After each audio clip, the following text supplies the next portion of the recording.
My friends, Archangel here. Welcome. We devalue males in order to justify their expendability. This is the blatant, glaringly obvious, not going away no matter how you deny it, truth of human existence today. But why? Let's go beneath the superficial, beneath Adam's apples and clitorises, deeper than beards and breasts. Why do we fundamentally stigmatize males and exalt females? Well, actually, male devaluation and disposability is a complex brew of many factors. Yet, essentially, it is created when you place value upon the reproductive roles of either sex. And blammo! This creates gynocentric ideology. Then, like a seed germinating in rich soil, social dogmas emerge from this basal prejudice. And voila! Females are elevated in worth, while males are lowered. And this paradigm predictably compels males into disposability when push comes to shove. This archetype has worked for millennia in nature and the animal kingdom. However, because we are thinking creatures possessing sentience, and because we are removed from nature and living in an artificial construct of technology and morality independent of natural selection and nature paradigms, thus we are not constricted to survivalist laws. And luckily, a few of us thinking creatures utilized our enhanced gray matter to question polarity interactions. So, why do we devalue males? Why do we exalt females? Why is there such animosity between the sexes? These are questions that are grappled with daily around the globe. However, what if all the strife and contention is merely surface manifestations of deeper implication? What if all this discord and friction, so flagrant between the sexes, is essentially symptoms of a deeper war of ideology? What if we unconsciously clarify and reduce everything in our environment to ideas, and our personal likes and dislikes are determined by the ideas that we accept and those that we reject? What if everything is simply idea, and our reality is comprised of those ideas that we like and those we dislike? Meaning our identities, our environment, our world, our experience revolves around ideas, both those that we like and those we dislike. What kind of madness is this guy stirring up now? Okay, follow me for just a few moments. Despite our male-born technological leaps and bounds comprising the last century, there is also more social unrest than ever before. We are a species rebelling against everything. In the last half-century, we have had more and more rebellions against governments, against religion, against corporate greed, against appearance, against custom, against behaviors, against protocols, against convention, against restraint, against injustice. And rebellion only comes when people reject the inequity of tradition or decry the injustice of the conventional or the status quo. With increasing frequency, people are questioning society, human relations, tradition, religion, science, from diet all the way down to the very shape of the rock that we call Earth. This is a unique time in which we find existence, for it is host to all manner of social, theological, and personal upheavals as we assimilate the deceit and subterfuge we have been fed for years and search for new levels of awareness.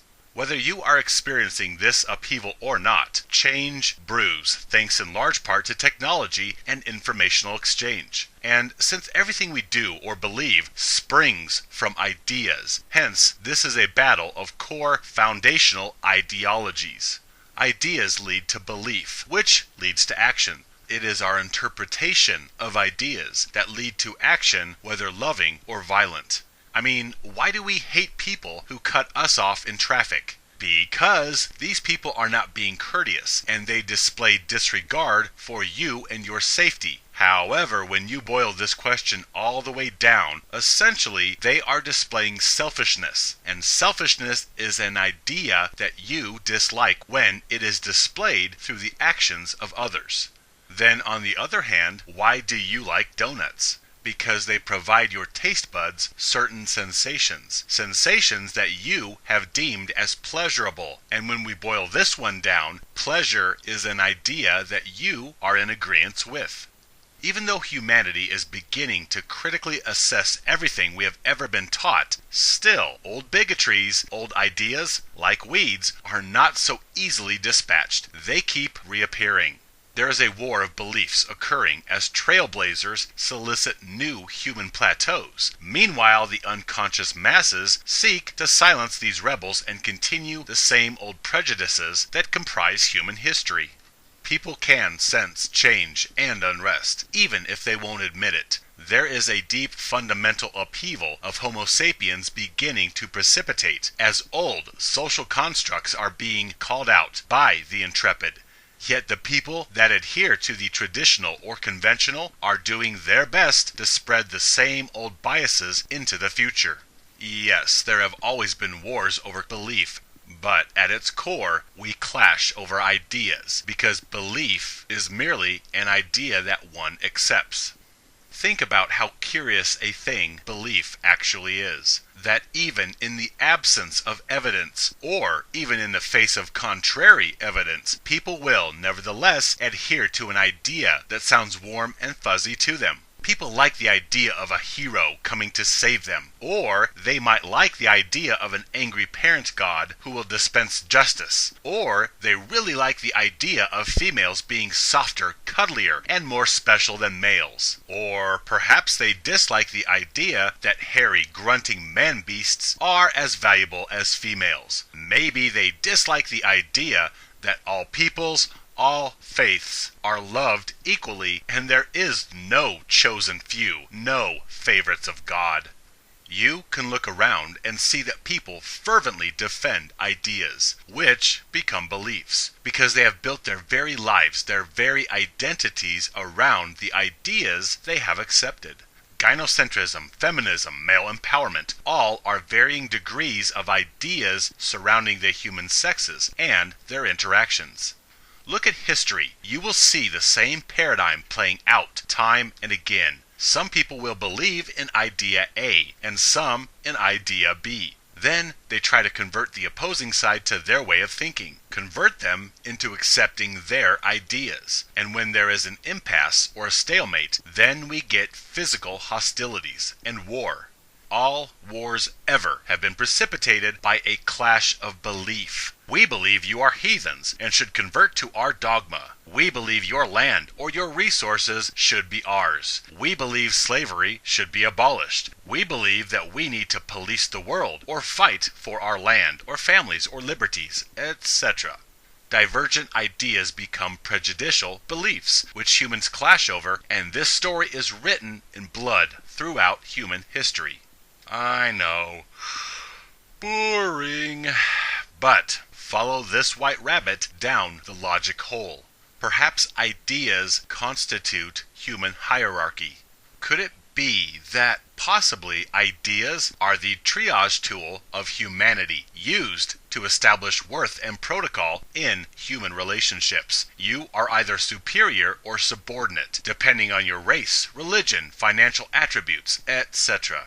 Hierarchies are utilized to make societies function, and ideas are used to determine which players in the pack have more value than others, and those of value reign over those of lesser worth. Thus, pecking order is established in this hierarchy that is based upon ideas of beauty or procreation or financial status. Biology differentiates us physically, yet ideas differentiate us intellectually.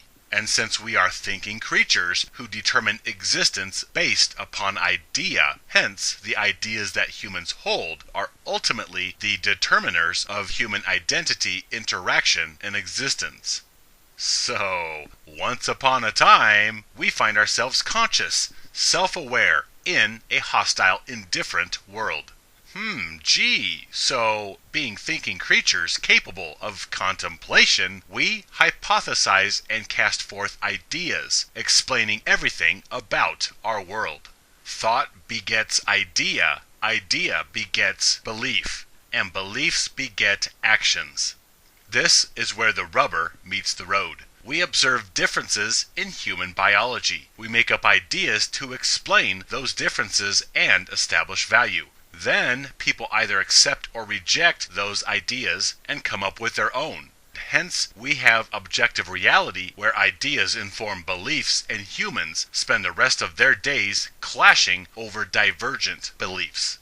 Now, some ideas congeal and become collective or societal belief. Then, these beliefs are passed down and programmed into children, who dutifully adhere and pass these on down to the next generation. And eventually, these hand-me-down ideas regarding the machinations of our environment ultimately become laws, canon, societal mores, and deeply held values. Yet ideas are simply musings, hypothesis that has solidified into constrictive paradigm. We have the idea that males represent evil and females represent goodness, and these ideas about either sex act as a prioritizing triage. The things that we consider good are warm and fuzzy and appropriately valued, while the ideas that we hold regarding that which is evil are cold and prickly and thus abhorred. We have these ideas about the genders, and our ideas have solidified into belief and societal prejudice, protocol, and even law. We have these ideas that gender polarities represent the larger paradigm of life, the conflict, the struggle of existence, good versus bad, light versus dark. We see opposites in nature and the universe, and so we thrust this paradigm of opposites onto the genders. So perhaps our hatred of males is our revocation of bad and evil, and since we bestow bad upon males as a general moniker, thus we disparage and dislike males. We hate males because of the ideas they have come to represent: vulgarity, crudity, unsightliness, selfishness, oppression, violence, and all traits or environmental factors that we deem bad or negative, we of course associate as male, and thus our ideas thrust upon the male sex cause us to defile their worth and likewise elevate female worth, for they are representative of purity, wholesomeness, goodness, and benevolence. So really consider this. Is our battle of the sexes really our battle of moral polarity, good versus evil? Or perhaps, at the end of the day, my war against male devaluation and disposability is a war not against the inequities between polarities, but rather a rebellion against limitation. Ideas and words, these are static, constrictive. People in the information age are tired of restriction. They are tired of the limitations of yesterday, tired of government, religion, sex, race, money, and thus we rebel. Females are tired of the limitations of traditionalism suppressing their hypergamy to that of submissive housewives who leech off a single donor source, and thus feminism rises out of this discontentment coupled with societal wealth and technology. Many females grew tired of being barred from activities, and so they demanded the right to try out military roles or construction jobs. In fact, hypergamy is a direct manifestation of limitation discontentment. Females do not like being limited to one person when there are many others out there with more material provision to usurp. Likewise, males, such as myself, are rebelling against male devaluation, against being reduced to disposable shovels. In honest reality, we are at odds with ideas. People, they're simply the vessels which continue bias ideas. If you truly introspect and trace a like or dislike to its source, you will find an idea belying all. We don't hate the person, we hate the ideas they have attached their identity and belief structure to. I can't stand simps or white knights, but do I really hate the actual person? Is it the physiological structure that constitutes them as human that I truly detest? No. In fact, I care about them and would gladly call them a fellow warrior if they had different ideas. It is the idea of male disposability that they adhere to that is so repulsive to me. I detest the ideas of female elevation and male devaluation. These are what so abhor me. If these folks that I loathe were to reverse course and instead fight for male welfare, I would gladly embrace them and call them brother. That little nugget right there demonstrates that it is not the person, but rather their biased ideas that people detest. We really don't hate people. We hate ideas of sloth or greed or selfishness or prejudice. We hate ideas that oppose our own.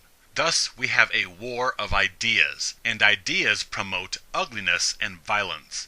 And so, by extension, we have males that are rebelling against the biased paradigm of masculinity, against being reduced to disposable utilities.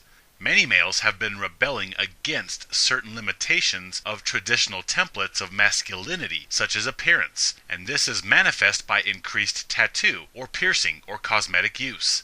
We exist in a world of polarity. Polarity is limitation. You are sequestered to the limitations of your polarity. Perhaps in our truest form, we are androgynous energy beings with no limitations. Then we come here and find ourselves flanked by limitations everywhere, constraints based upon material matter, as well as limitations that flow from religious and societal governing institutions.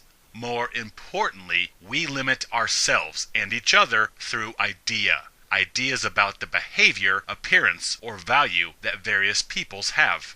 Yet, limitations are not natural to infinite beings. Thus, being unlimited entities, we subconsciously rebel against the finite limitations of this material realm. We rebel against being stuck in these heavy meat bags. We can't fly, we can't change shape, we are subject to pain and decay. What the hell is this?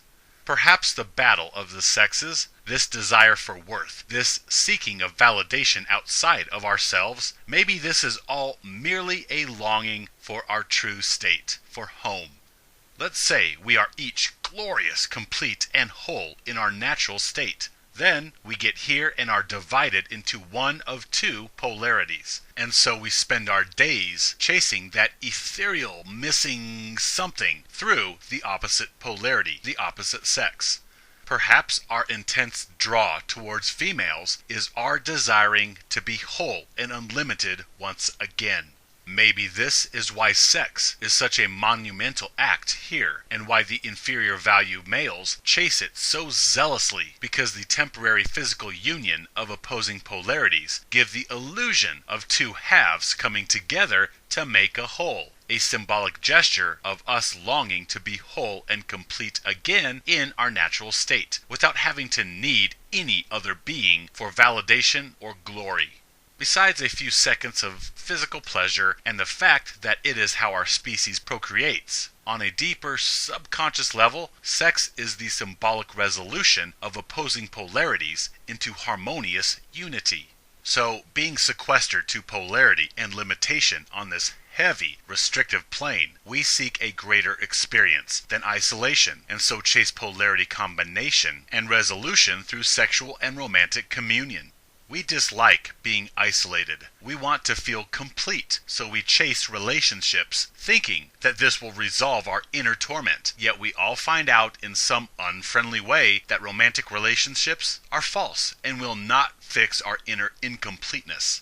Seeking validation through females is males searching out salvation through females by entertaining the idea that females have something that you need, something that will make you whole, a complete being. And the romantic fairy tales of bygone societies add fuel to the fire by perpetuating love and soulmates or special cosmic bonds between the sexes by propagating the ideas that we are merely half beings by ourselves. However, we can be made whole and complete with the affections of another. If you really follow this line of thought deeper than males seeking validation or vindication from their value-deficient state through females, perhaps the very core of male torment is that we really don't seek females so much as we seek to be free of polarity. Maybe we wish to be perfect and complete, to return to a place where the negative does not need the positive for any acknowledgement or validation. How nice. Meanwhile, back on 21st century Earth, we loathe males, and we see males as biologically different from females, and hence we form ideas of masculinity and femininity based upon relative observation and environmental criteria. Yet gender is an idea and is a limitation because it imposes finite determinations on an infinite number of possibilities. In reality, everything that I state here is merely a hypothesis, an idea of why we are here. However, I find this notion compelling, that we strain against limitation, since we are unlimited beings, and we long for home. Maybe the rebellion against the opposite sex is a rebellion against limitations, and the rebellion against limitation is a subconscious longing for a place beyond limitation or polarity. In short, a longing for home. This is what we search for all our lives, whether through accomplishment or family or vice. It is all a desire for home, which we can never sate in this reality, which is why people spend their lives searching for that something that they never find.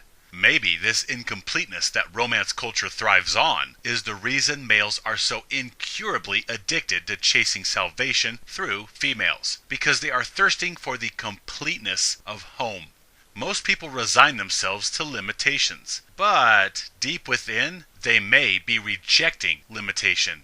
We see trans people in increasing numbers, rejecting the limitations and associations with biological sex, and trying a new idea or concept hitherto unknown to them through experimentation.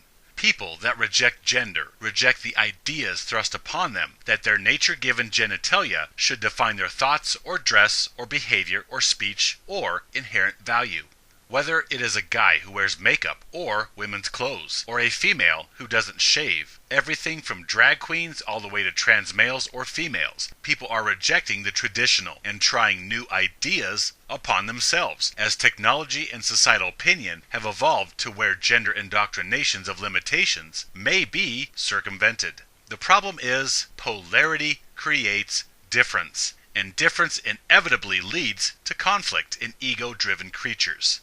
Trans people do not rise above limitation. They simply shed one limiting paradigm for another, masculine to feminine, or vice versa. They are tired of the turmoil caused by masculinity, so they try femininity. And in a world where the feminine is exalted and worshipped, this is actually a move towards a more pampered, coddled, protected existence. Seriously think about it. Why do we detest males?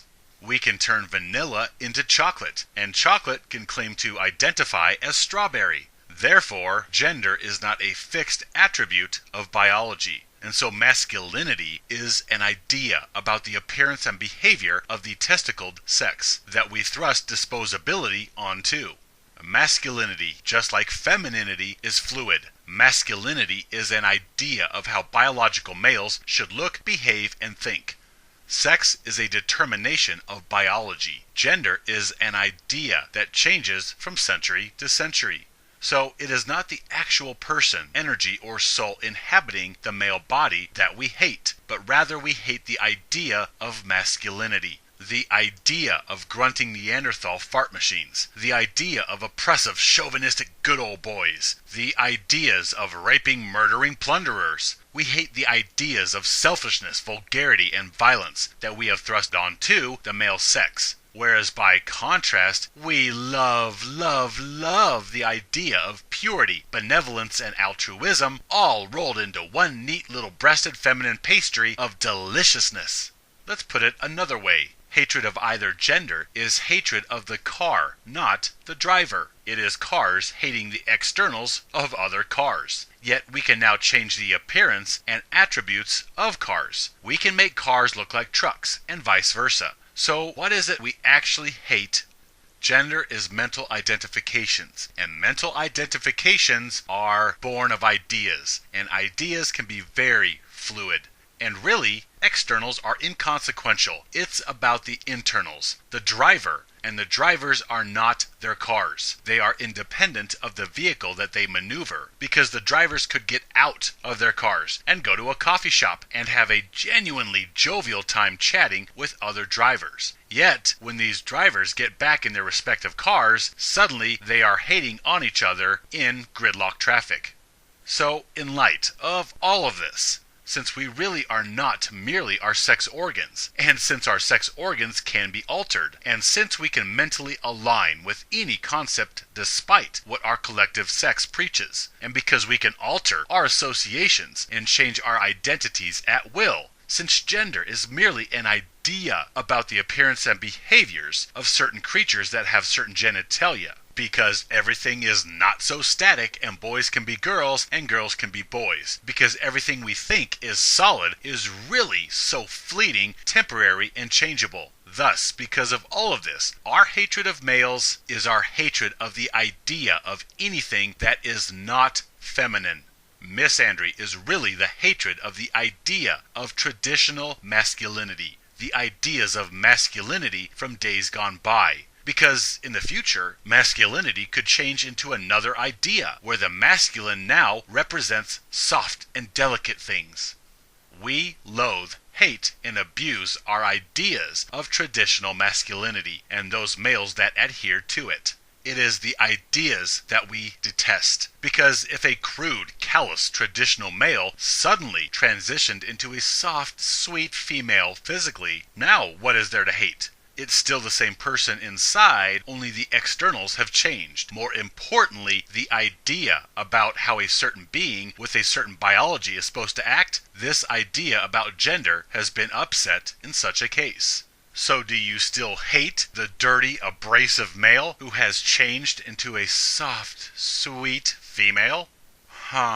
Gee, that is a lot of food for thought, isn't it?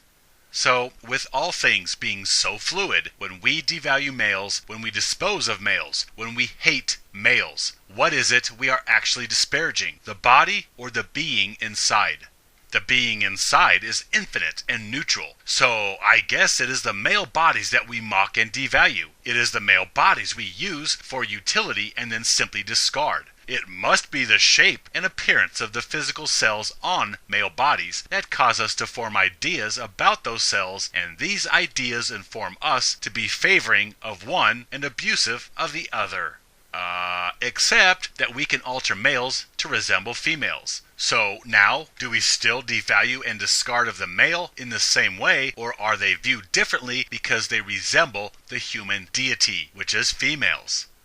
Love, affection, beauty. These are nice, cuddly ideas. Mean, rough, abusive, these are cold, abhorrent ideas. And these greater ideas of life are what we cast onto either sex as attributes of that sex at large. And thus we judge the sexes based upon the positive attributes we thrust onto the female sex and the negative attributes we saddle the male sex with. Oh yes, lots of mental chew toys here for you to consider. However, with all speculation and hypothesis aside, the one thing we can know, the one thing that we can trace through reason and logic, is that our hatred of males is really a hatred of idea. The idea of males, which we coin masculinity. You see, everything positive in life we associate as female, and all that which is negative or bad we associate as male. We don't hate males, we hate the idea of males. Think about it. This really is a revelation. For when you change your ideas, your beliefs follow. Changing your ideas changes your life. My friends, my brothers, I seek to change people's ideas about male worth and value through my messages. Join me, help liberate others of limiting ideas. Stand with me, live free.